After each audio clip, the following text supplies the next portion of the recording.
Judy was boring. Hello. Then Judy discovered ChumbaCasino.com. It's my little escape. Now Judy's the life of the party. Oh, baby, mama's bringing home the bacon. Whoa, take it easy, Judy. The Chumba life is for everybody. So go to ChumbaCasino.com and play over 100 casino-style games. Join today and play for free for your chance to redeem some serious prizes. ChumbaCasino.com. No purchase necessary. Void where prohibited by law. 18 plus terms and conditions apply. See website for details.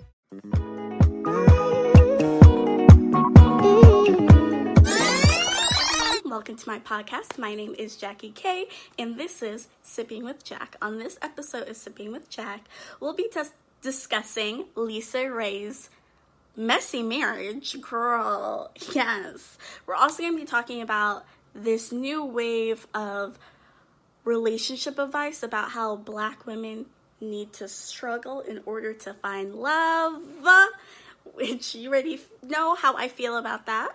Also, we're going to be talking about, Gina Rodriguez and her use of the N-word and how we got double standards out here for the N-word, hunty, and we're going to get into that tea. And then lastly, we'll be discussing my Trigger Trish section of the week, and these are just a couple of stories that I've heard that really triggered me in some way, and I feel like we need to have a discussion about that. So before I get into the podcast, let's get into the drink of the week. And my drink of the week, if you already saw my Instagram, which is Sipping with Jack, you probably already saw that I already posted it, which is a pomegranate mimosa. Hunty, I was in the feeling of just making another brunchy kind of drink, and it's a very simple 2-ingredient drink also, which is just basically pomegranate juice and some champagne, and that's literally it. And make sure, because I know some people want to know, the best way to make a mimosa. Literally just put juice and champagne into like literally anything and you can make it a mimosa, but always make sure that champagne is on ice, hunty. You do not want, a lukewarm mimosa, hunty. It is not a move. But yes, just basically a simple mimosa, pomegranate mimosa, which I will be sipping on during this podcast.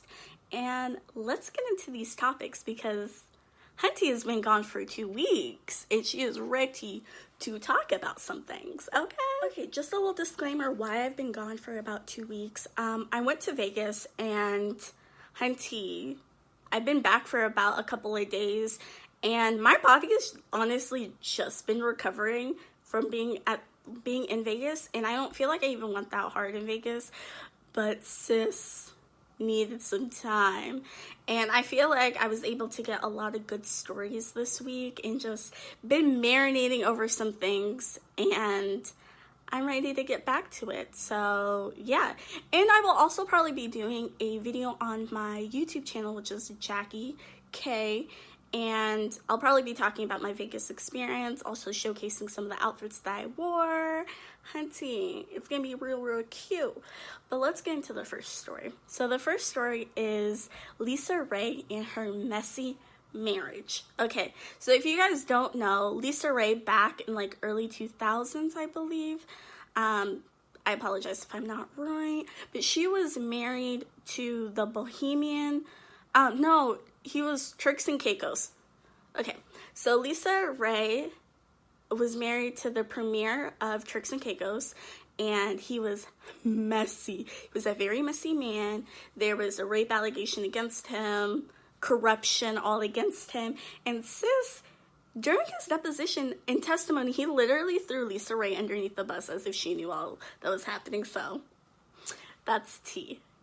That's real tea, and that makes me uncomfortable. Like, can you imagine marrying a man that does all this dirt and then he tries to pin some stuff on you too? I'd be like, I don't know this man. But anyway, why I wanted to talk about her was that her TV One special came out, and I was actually really fascinated because I kept hearing stuff about Lisa Raye and her marriage, and of course, at that time, I'm literally like no older than like probably 8 when all of this happened, so I wasn't in the mix of knowing how messy her marriage was and how so many people like to two-step in and out of her marriage. You know what I'm saying? So I heard her whole messy marriage because of Nicole Murphy. Her cheating scandal came out, and then Lisa Raye was like, she was also messing with my husband. I was like, oh, so let's go with her marriage. So anyway, as I was saying, he was a very messy man. Her marriage was messy. A lot of infidelity, a lot of, situations that were going on. But she released in that TV One special, and I believe it was Unsung or Uncharted, I don't know, one of those. You can find the episode very easily. I'll probably try to link it down below if you guys want to see, what I'm talking about. But she confessed that Duane Martin, which is Tisha Campbell's ex-husband, and also Will Smith's best friend, was introducing her husband to girls. I thought that was shook-worthy because he was married at the time too, so I don't know for sure if he was doing dirt, but like Tisha Campbell said, he's not the greatest guy in the world, and she's had restraining orders against him, all this stuff, so that's messy too. But I just thought that was funny because Lisa Raye, her marriage to this man, and she was actually the first lady of Turks and Caicos at one point, but this man just seems so messy, and I feel so bad for her, like super sad for her. And somebody was saying, like, which this really rubbed me the wrong way, they're like, why does Lisa Raye always blame everybody else for her marriage? Was she not involved in her marriage? But I'm like, are you low-key trying to blame Lisa Raye that all the issues in her marriage were her? Because I'm pretty sure there was a whole male adult in the relationship too who was doing so much dirt beyond dirt and literally had circles of people to like facilitate his dirt. So I don't know. I felt like I just wanted to talk about that because that narrative was starting to bubble up, and I was hearing it, and I'm like, no, this is not what we're going to do. Because it always seems like when a marriage goes bad, or if a man is always cheating, they somehow always like to look at the woman to be like, well, what are you doing? Like, as if I'm supposed to clean up everything or like be his mom, which I'm not. So like, I don't know.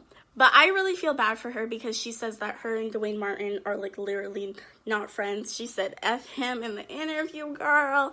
And I feel like that is so shady just in general, to have a friend who is your friend first be facilitating your husband to be wildin'. Like, you're literally like, your friend is helping your husband fought around. Like, honestly, cool, child. That like really made me sad. And like, for her to like not always be talking, but like, she's literally like divulging all of this information of like how bad her marriage was, and how he like literally was just cheating right and left, stealing money, corruption. Like, I feel bad for her.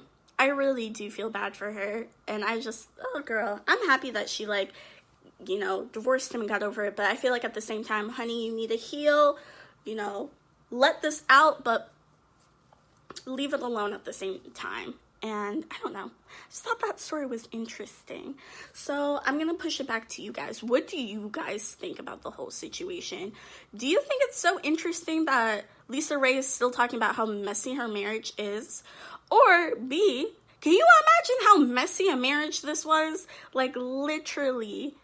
And also, he's like literally the leader of a country, and is that messy. I think that's probably also why I trip out about this story a little bit, is because Lisa Raye was the first lady of Turks and Caicos, and her husband was the premier, and yet he was so messy, which makes me think, like, of course politicians might be, a little corrupt, but you know what I'm saying? So let's move on to the next story, my love. And this kind of connects back to like the story about Lisa Raye, about how Black women have to struggle in order to find love.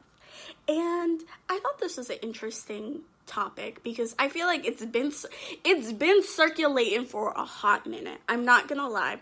I feel like they've always tried to make this narrative of like black women have to struggle, and as being a black woman, I don't believe that. I really don't believe that black women have to just struggle a little more to find love. If you're more educated, good luck, sis, finding a man.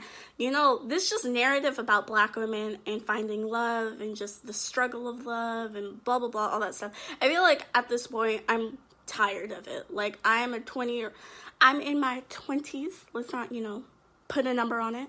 But I'm in my 20s and I'm a black woman, and I don't believe that's true. Like, I feel like y'all just want to push that narrative on us and make us try to accept it. Like, I'm not going to accept it. And the reason why I found this so interesting is because I was on Lovely T's Instagram page, and she posted a picture of Gucci Mane and Keisha Kaur. And she was reposting something, so it wasn't her that said it. But somebody reposted, and they were saying, like, Gucci Mane was on drugs, Gucci Mane was cheating on her, Keisha Kaur, Gucci Mane was incarcerated when he was with Keisha Kaur, and he came out, being a better man because Keisha Kaur, like, held him down and wanted to make him a better man. And basically the person in the original post was saying, black women need to do this more, hold down your man, while, just basically saying, like, black women need to stay around for the schnauzelberries. Like, I don't want to cuss on here, but, like, black women, you just need to hold down your man while he's going through it. Which, really, he's not going through it. He's just choosing to go through anybody. You know what I'm saying? He's choosing to do all of this mess. And somehow, this post was trying to say, you need to be there for him? Like, I was confused.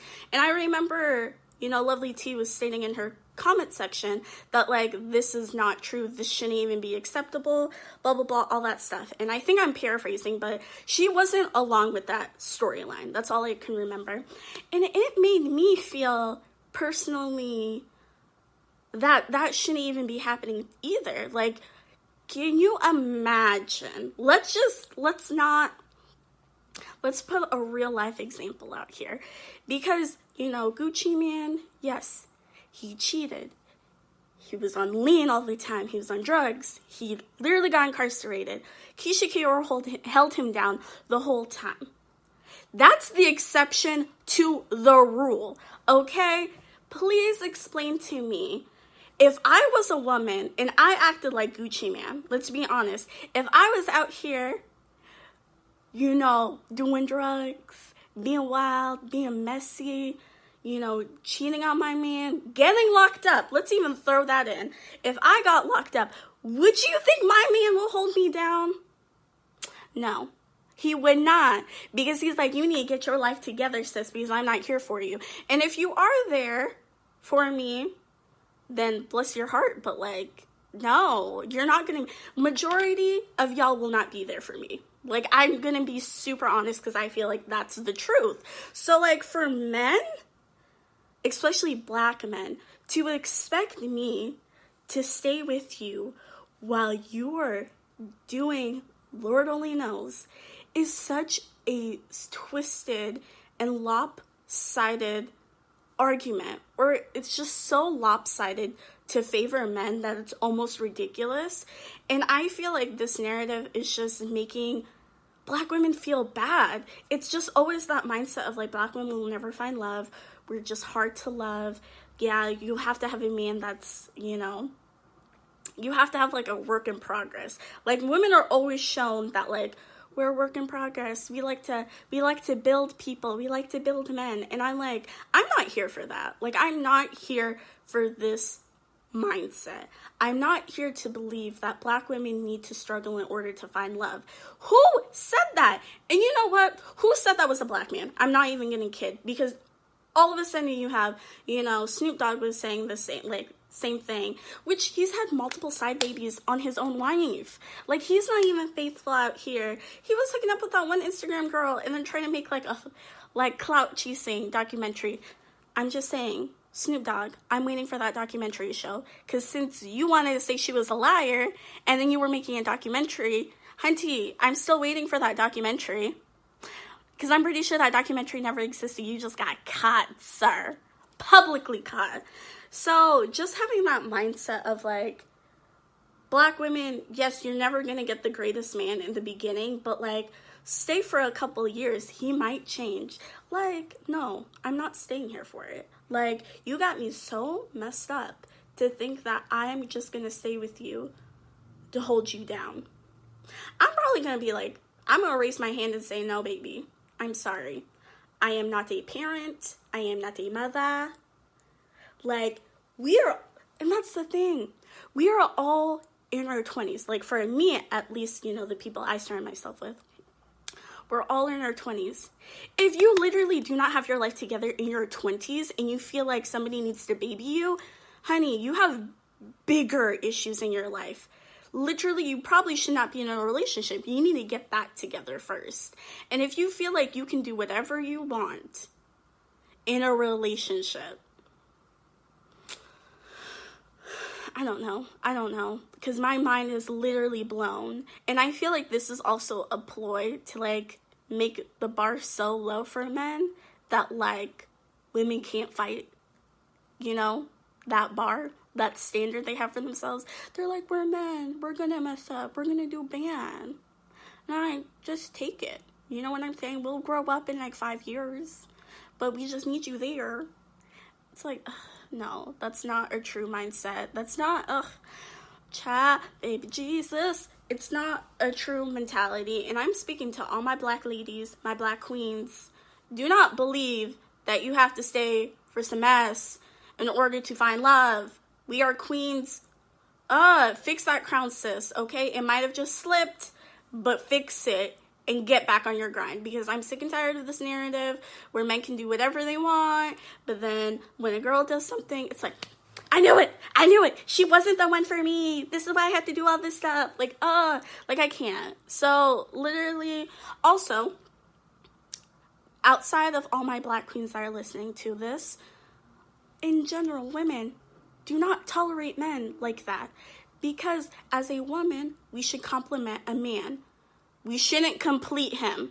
And I'm sick and tired of that narrative of all of a sudden, women should be everything to a man. Because, honey, I'm not everything to you. Like, I literally cannot make up the things you lack in yourself.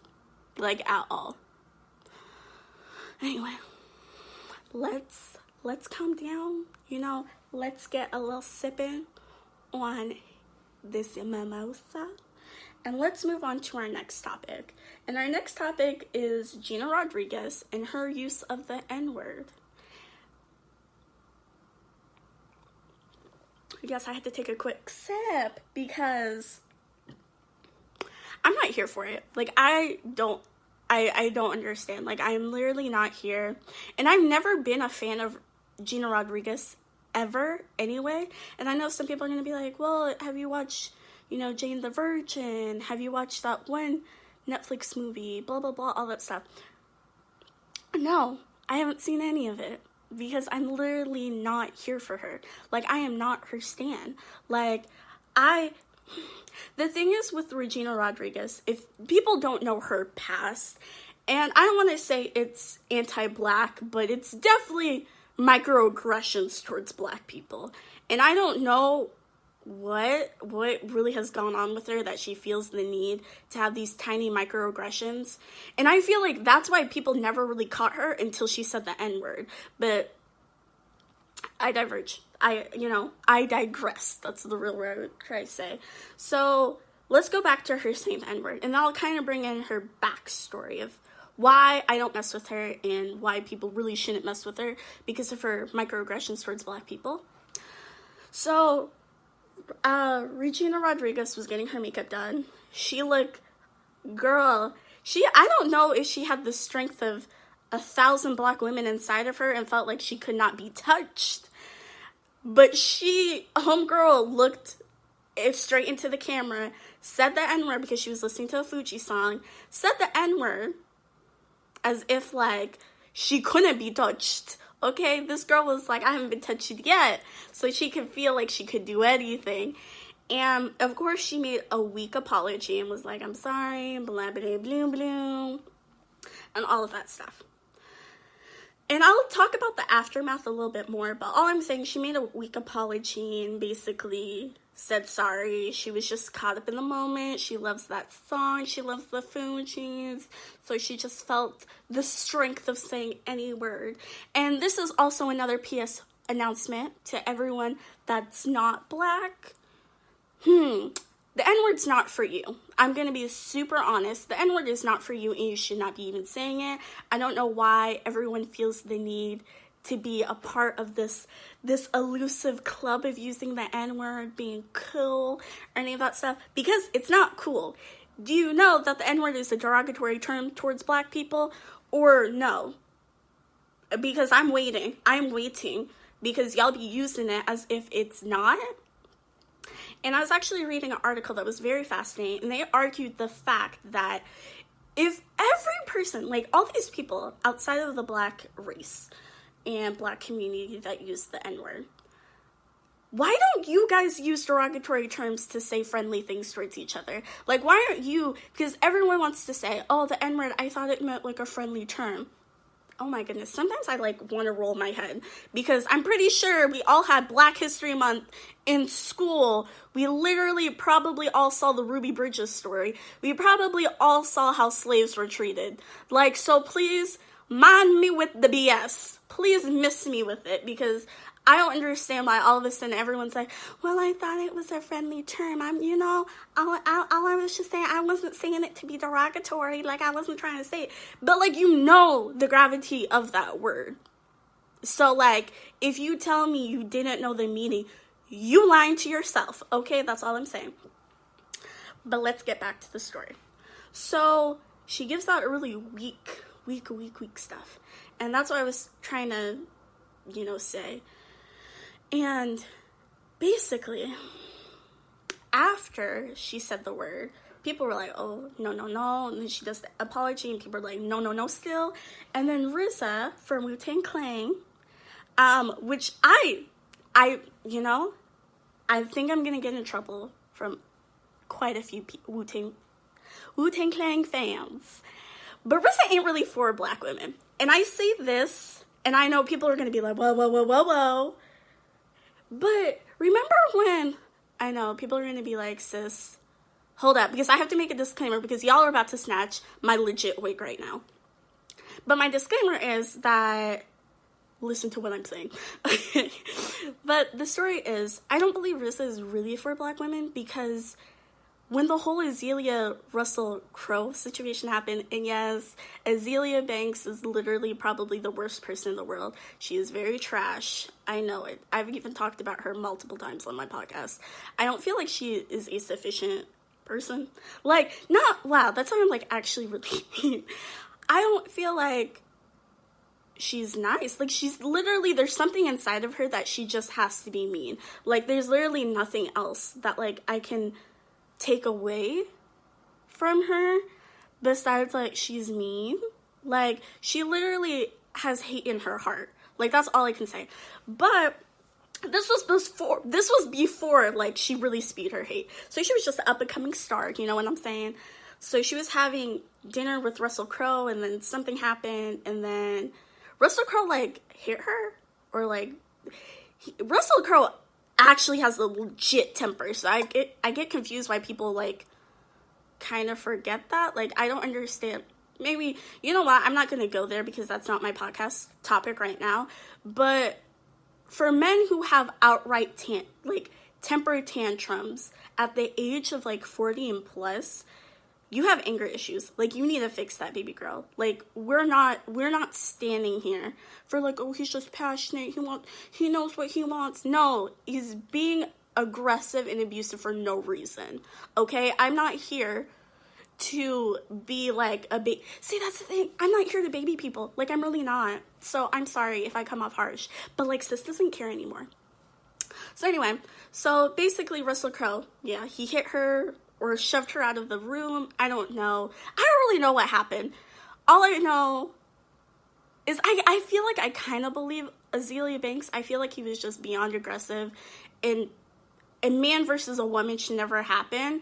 So for him to even feel emboldened enough to be in a room with people and still mistreat this girl and no one speaks up, that's an issue. So anyway, so people were like, well, Rizzo, you were in the room. Why didn't you help her? Why didn't you stand up for her? And he was like, well, she should have known her place. He basically said she should have known her place, and she didn't. So, like, you're basically saying the way that she was treated by this man was what she deserved. And for a man to be, like, pro-black, to say that towards a black woman made me give him the side eye. Because I'm like, that doesn't make sense. If you're for black women, you should never be for the mistreatment of them, like, at all. And especially the aggression, allegedly, he had towards her is never permitted. But you're literally sitting there saying, she deserved it. Don't appreciate that. But anyway, as I was saying that, the whole story about Rizzo not really being for black women, I truly believe that. He literally vouched for Gina Rodriguez and said, oh, she can't use the N-word because she's Latina. We're just gonna take a moment of silence right now because I'm tired of hearing that excuse. I'm literally tired of hearing that excuse.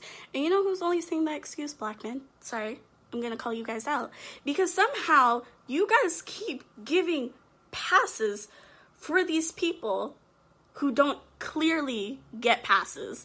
So, like, for Rizzo to even be like, well, she's Latina, so she can say the N-word. No, she can't. She still literally can't.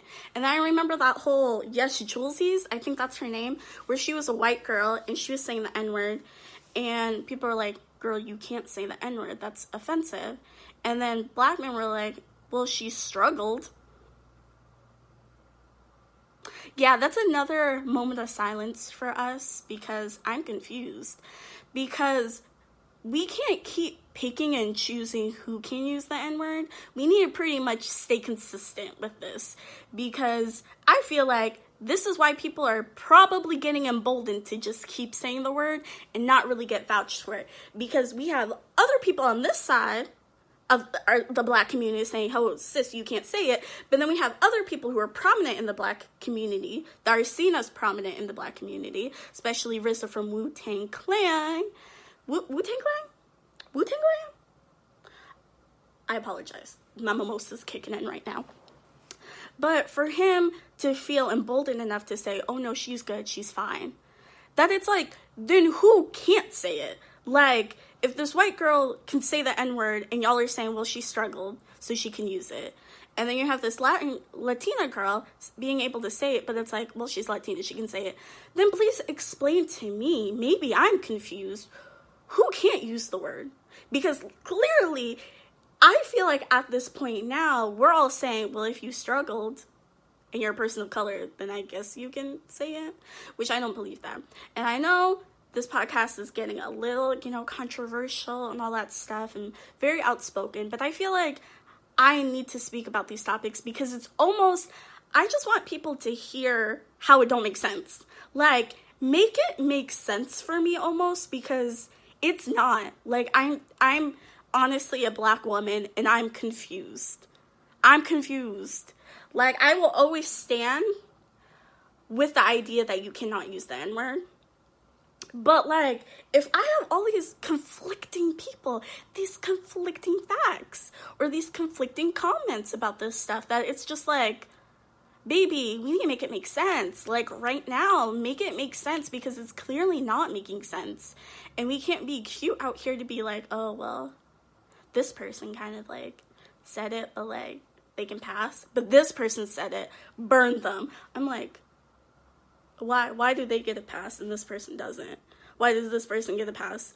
This person doesn't. I feel like we should just keep the playing field straight and say none of it. None of it. Y'all can't say it. Y'all can't touch it. Okay, it's not all of a sudden a free-for-all. We can't just be like, well, I struggled. No. Well, I'm this. No. Just cancel, period. Like, we're done. Like, honestly, I'm done. I am done. So, in ending that, I want to give some examples of why I kind of have my background with Gina Rodriguez. And sorry, I literally always keep forgetting her name, so I have to keep looking at my notes just to remember her name. That's how much she, like, kind of bothers me, so I try not to, like, remember her that much.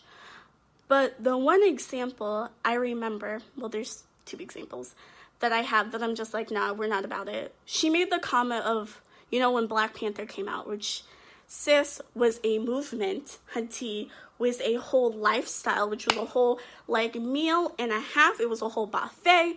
We were so privileged to have Black Panther, okay? Guess what Miss Rodriguez comes out and says, where's our Black Panther?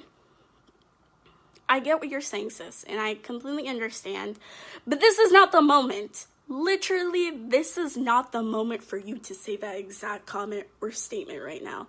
We are literally celebrating Black Panther and how monumental and pivotal it is because it's a Black superhero that's based in Africa, sis. Okay, let us have our win. Don't come up behind us and be like, well, where's ours? No one asked you right now. Literally, no one asked.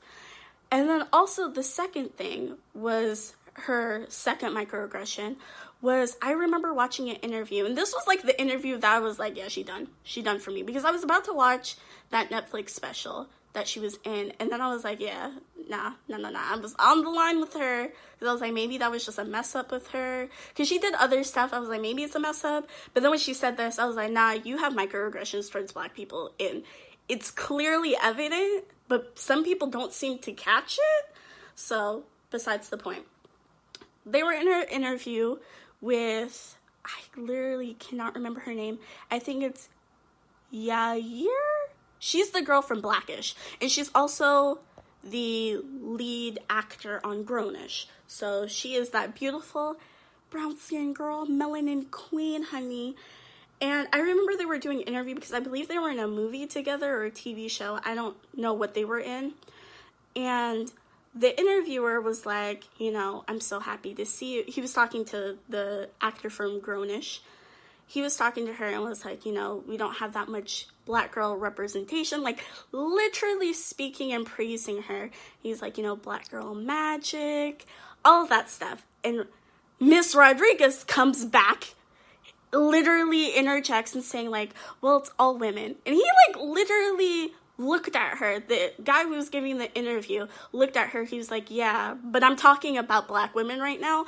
Because it's like, do you not, this is the thing that I keep getting confused. Do you not understand we're not talking about that right now?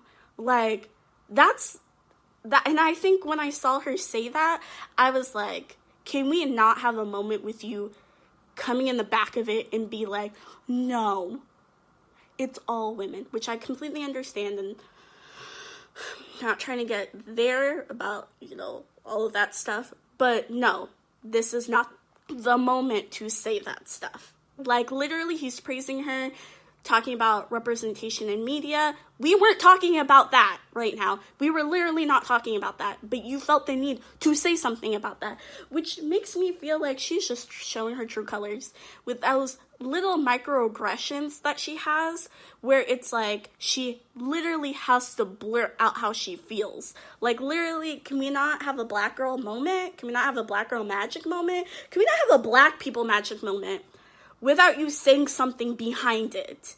That, like, high-key just really bothers me about her. And I know some people are going to be like, well, I don't know for sure, but it's like, literally look it up. You can literally find stuff about it. And that's why I feel like she was emboldened enough to say the N-word on social media, because literally no one's been catching her wig. Nobody's been snatching her up. She's been literally able to get away with all these microaggressions. And then all of a sudden, now she says the N-word, but now you're going to snatch her wig? Now you're going to snatch her wig? Even though she's been talking that mess the whole time? Make it make sense, honey. Make it make sense. That's another thing. Make it make sense. If these people be acting a little wild out here, believe them. That's what Maya Angelou said, honey. The great, great, great speaker she was. She said, when somebody shows you who they are, believe them. Why all of a sudden we have amnesia? What? Literally, I don't know if I gotta have to, I gotta have an Amber Alert for our brain cells out here because all of y'all are missing right now. Like, I'm tired of this.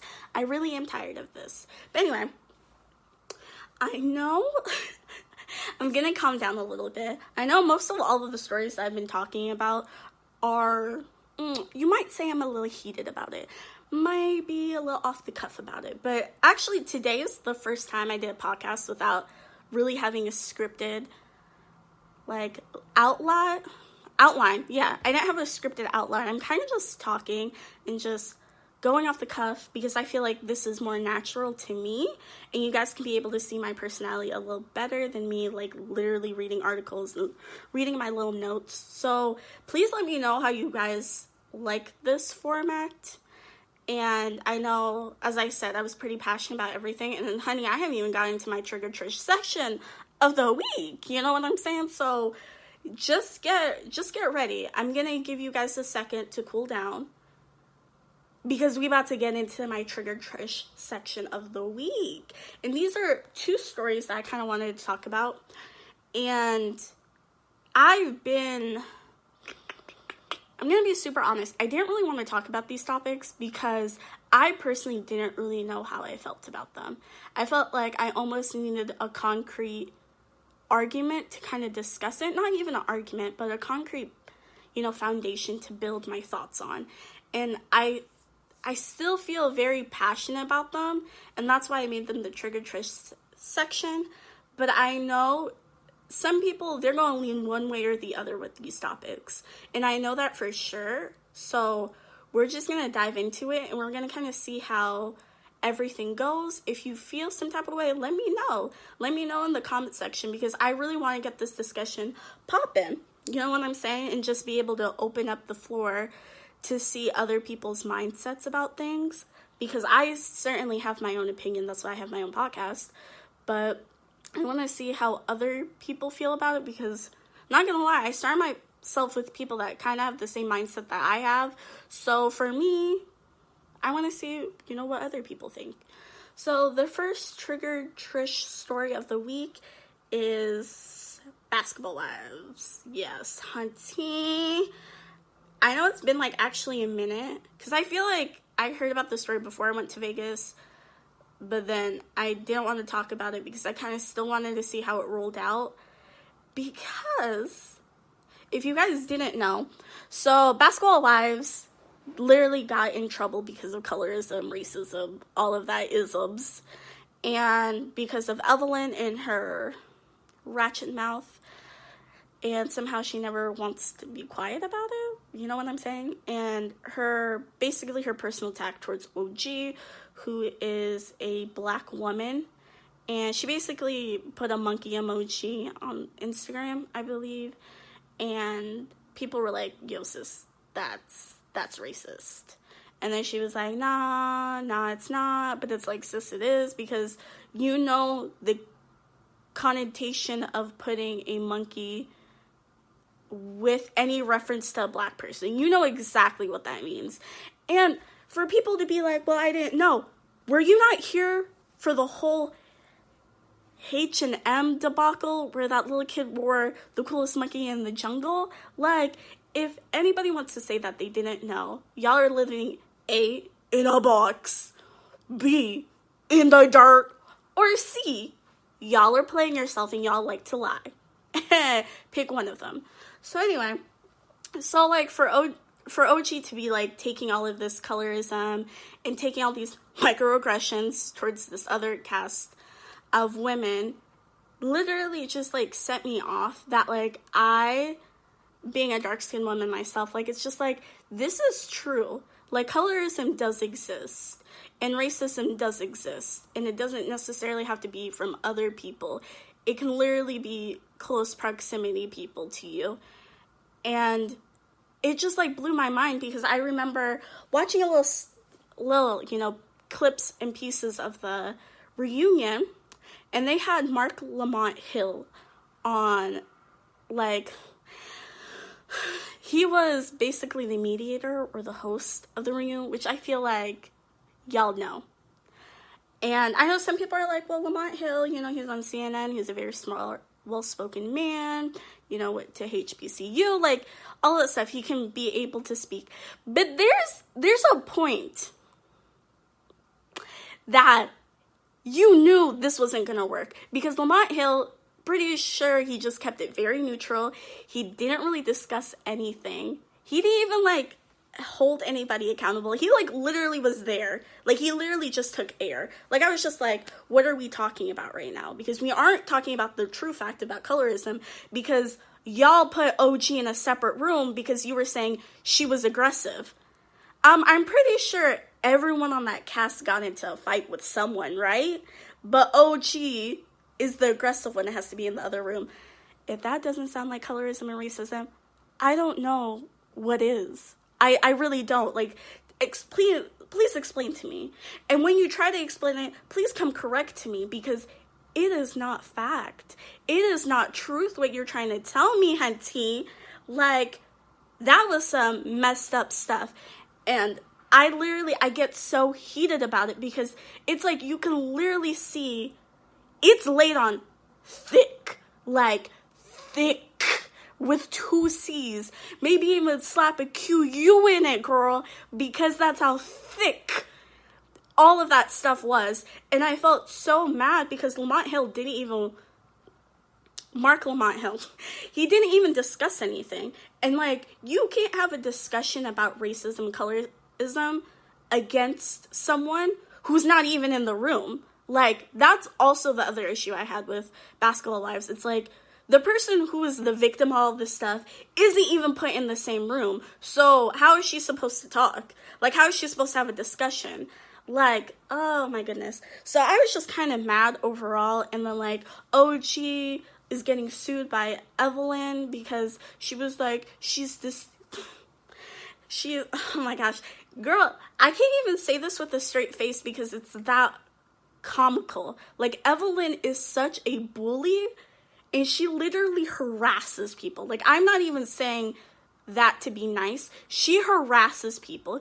And she's Shawnee's little pit bull. Like, literally, she just scraps with people. Scraps with words. Scraps with everything. Like, it's just, like, literally doesn't make sense how Evelyn is this. She behaves this way. Because Evelyn's, like, in her 40s. And I can never. And I'm in my 20s, so I can never, like, understand why she does this. And I don't know if that check is fat, because that's the only reason I can think someone would act this way and literally not care about their reputation. Because literally, sis, you are known to be a bully, but then all of a sudden you do bully stuff and someone calls you out and all of a sudden you have to sue them? That's some white woman stuff, and I don't appreciate that. I don't appreciate that, Evelyn. You know you did everything wrong. You're the one who sent out that post. Why all of a sudden is you feel like you're being attacked? You said it. I don't know where I have to go with that. You said it. You were caught. Hold people to standards of accountability.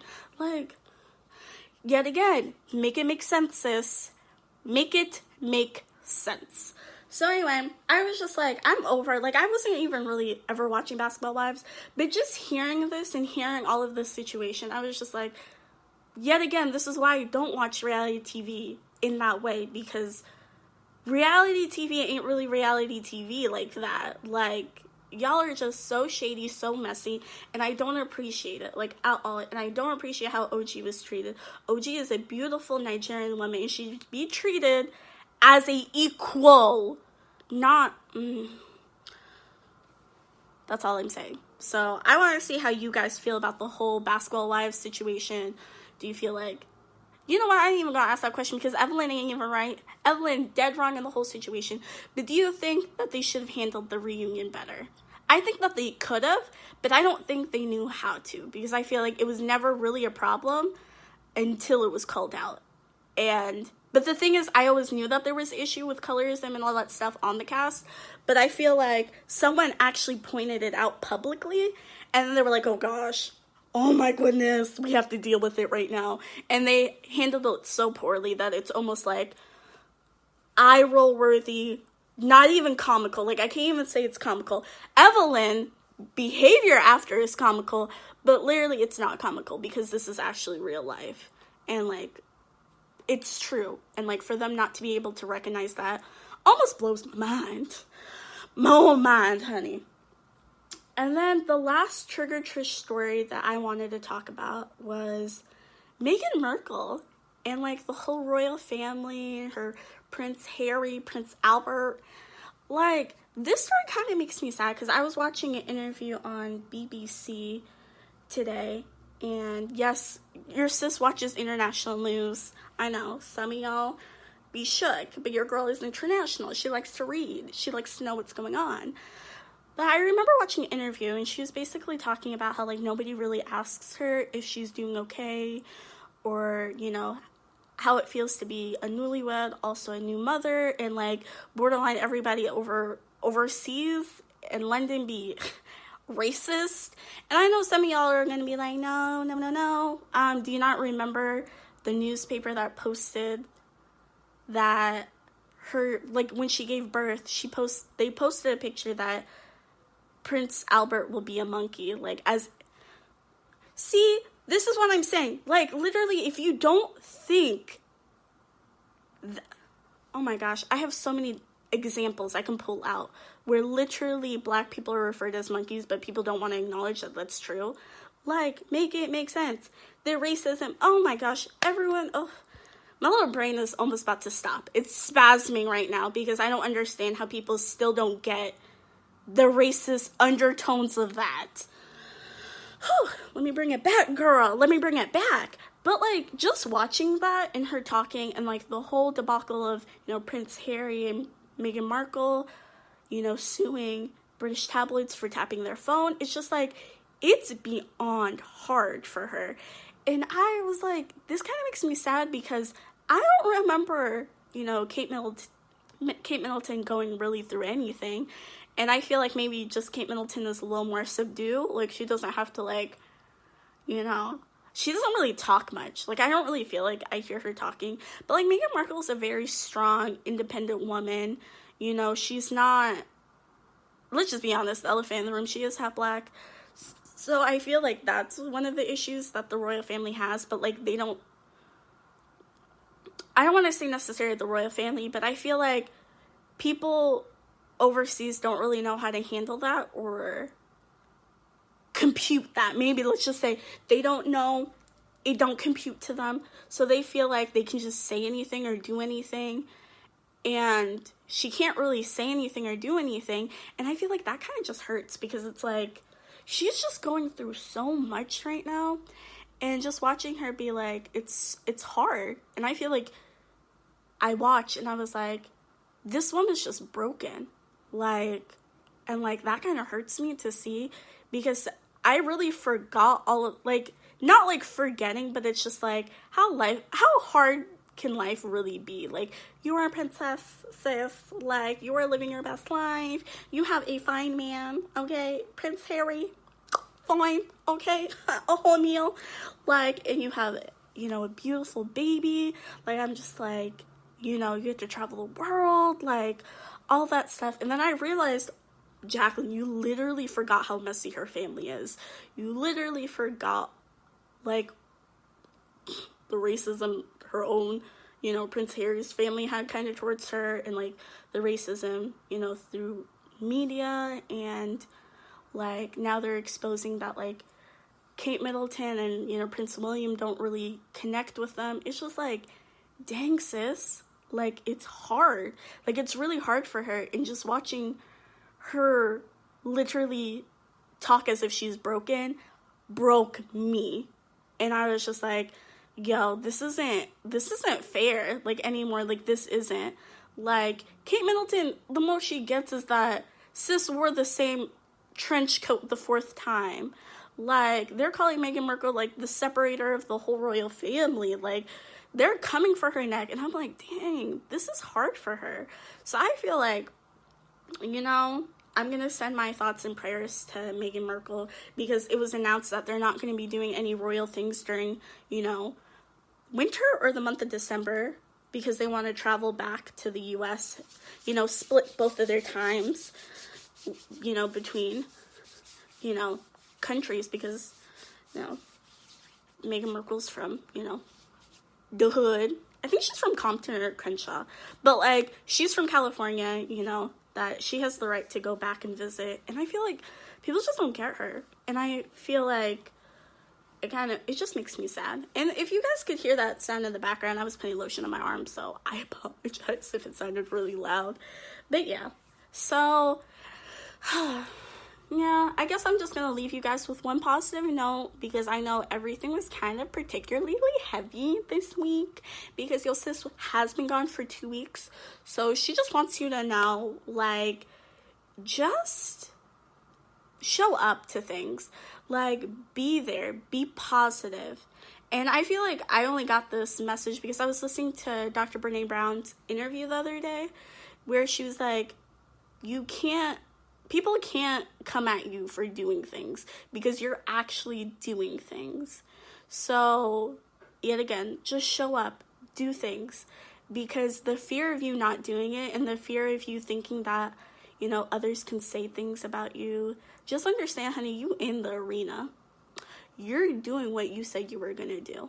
So don't let anyone, take that away from you or say anything else, because people like to talk.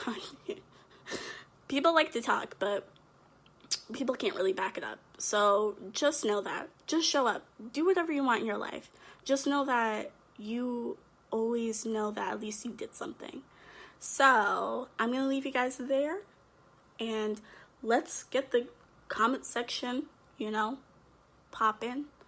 Let's have a little dialogue down there. And just let me know how you guys kind of like this off-the-cuff kind of commentary podcast version that I haven't done before, but I feel like this is a lot more natural to me.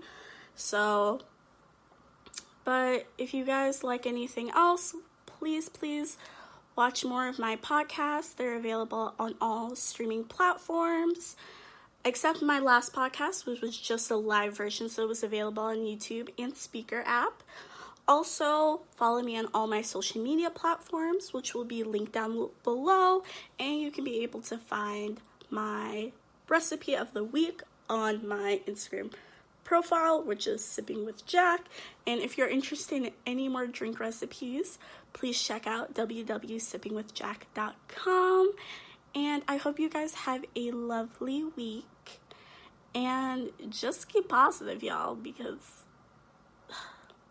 people out here can stress you. And also remember, make it make sense, y'all.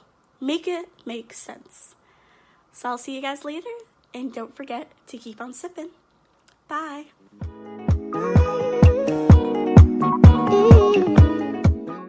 With Lucky Land Slots, you can get lucky just about anywhere. Dearly beloved, we are gathered here today to... Has anyone seen the bride and groom? Sorry, we're here. We were getting lucky in the limo and we lost track of time. No, Lucky Land Casino, with cash prizes that add up quicker than a guest registry. In that case, I pronounce you lucky.